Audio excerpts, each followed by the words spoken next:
Welcome on YouTube. Welcome back to another episode of Compulsive Conversation. Now, in this video, we will be talking about Andrew Tate.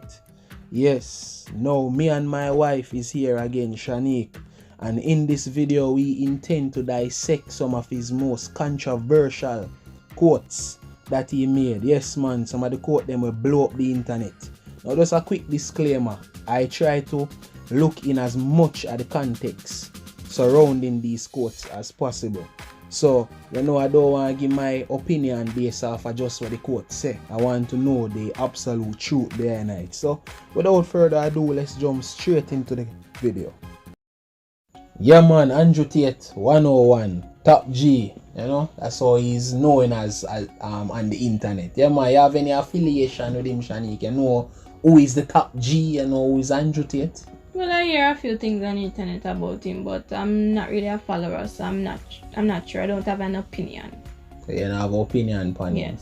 Yeah, man. Well, I mean, that's to be expected because according to the internet, mainly male. It is the male demography is where he's really popular amongst. Oh, okay. Yeah, man. So the man them really rate him and know him.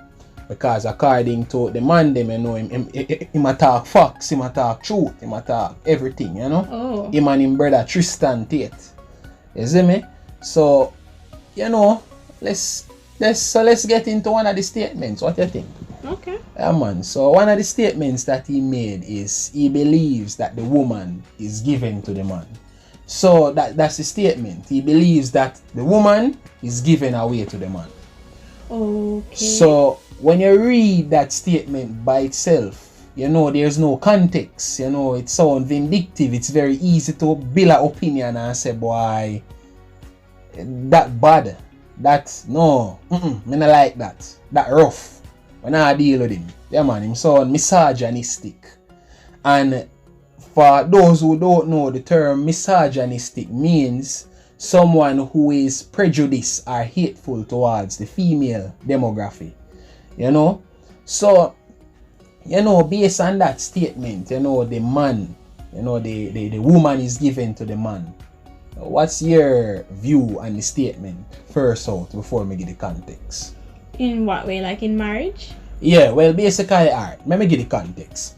So basically, he was making a marital point. So if you watch the Piers Morgan show, he did, I think at this point, he did multiple interviews with Piers Morgan, but watch the one before he went to prison. You know, before the whole Romanian judicial system come for him and him brother. He did one, I think, 8 days before that happened. Oh, okay. And that one, he basically tackled the point and said he was making a marital point. That he believes that the woman is given away to the man in marriage. So, what's your view on that? Well, yes, definitely the woman is given away to the man in marriage. Because remember, naturally, when the father in a marriage, the father is the one that carries his daughter to her husband, right? To the altar. He carries her to the altar and give her away to the husband. Oh, so yeah, said then in the whole wedding thing, there is some symbolism in there. Definitely. So you believe then when the father really carry the daughter down, that represents trust in this man? Yes, definitely, because naturally it represents that the father now is entrusting this man to be the protector of his daughter. Protector and provider. And provider of his daughter. So normally the daughter would be in his household. He is the one that provide for his daughter, take care of his daughter, protect her if anybody if do or anything. You know those way? But no, she's not going to be in his household anymore. He's going to be in another man's household. So he's entrusting that man to protect his daughter where anything is concerned and to provide for his daughter, to give his daughter what he basically would give his daughter. Yeah, man, that's a good point. But you know, just to play devil's advocate, you know the father, you know, giving in this case authority then over his daughter to the man in this case. Do you believe, you know, that somehow that kind of, you know, take away the father out of the equation? Like the father now no more dictation over the daughter at this point? No, that it doesn't take away. It doesn't take away. A father will always be a father. Your father will always be a father. It doesn't take away your fatherly, because you are naturally that child's or that girl's father.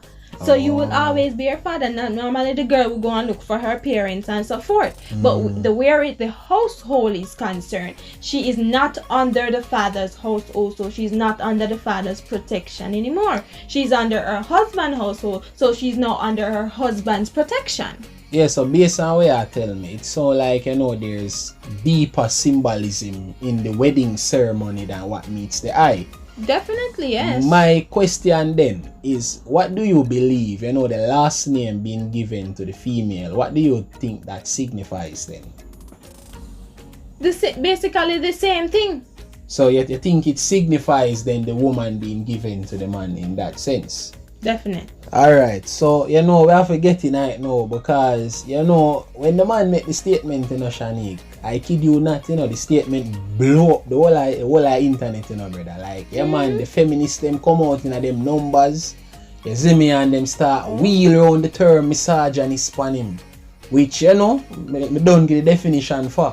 But them wheel it around upon him and say him hate woman because he make a statement like that. Where all of this hate come from, something so fundamental as marriage, basically. Where you think all of this hate come from a statement like that? I think it have partially with the way how him say it, straight up, because I believe him can deliver it in a better way. Well, as I said, probably that is true, because if person's point of view is basically negative based on the statement, then that means probably the way the person will put across the statement would make it sound like it have a negative view. But they can have a very innocent statement, and the way a person put across it so negative, and then everybody have a negative view of it when it was an innocent statement, but it's how you put across it. So I guess probably that's why. But I don't see where that statement, because naturally, because in a marriage wise, that is how it goes. So, you see the issue is you hear the statement in its full context. How the internet kind of stay now is we take seconds out of something and we make like a short, and somebody will hear the statement and get offended. Oh, okay. So it probably is one of the shorts. Yes, so probably is the shorts them hear it from, or it could even be, them just hear the statement, and because them say it, them nobody listen no more, them just click off and vex. It could be. So this is the kind of world we live in. So the deeper fundamental principle of it though, how could that really cause war, or hatred especially amongst the female demographic? Why you think this thing has been seen as basically the man being the authority over her? It's like it seemed like a problem, it seemed like a fight, it seemed like a wickedness. It's like all of this fight and hatred over the internet. Well, naturally, no, when you look at the world that we have come to live in, females now are more independent. And naturally, when a female is independent, or we feel independent and so forth, then you feel like nobody can talk to you, nobody know if it can say sorry. Because remember, pride is a very dangerous thing sometimes, especially when you overuse that level of pride, especially when you're independent, you have your own money, you have your own house, you believe that nobody can say certain things to you or can rule over you because you own your own things. You do your own thing, so a man can't go and saying want to come, because you are your own person. So it's not like you are full dependent on that man. You have your own money, you can spend your own thing. Yeah, but I kind of want to get in it again. If I ask these people if they define a marriage, they are going to say it's a loving union between two persons who are equally committed. But yet, when you see these people's version of marriage, there's this competition that is there where it's like the man a try earn more than his wife and the wife a try earn more than his man, and it seems whoever have the bigger paycheck have the more quote unquote authority. Well, where this competition, I don't think competition should ever be in a marriage, but if it is, then I really don't believe where that it should be competition in a marriage. But natural human tendency, we are very competitive. Humans are very competitive. So if it is in the marriage, it should not be. But we as humans are very competitive. Yeah, but we're competitive with the wrong person, though. Yeah, that is true. Sometimes we are competitive in the wrong way, the wrong person. But at the end of the day, we should not have be competitive in a loving, especially if you say something is loving. Suppose there's no need to be competing with your lover. True.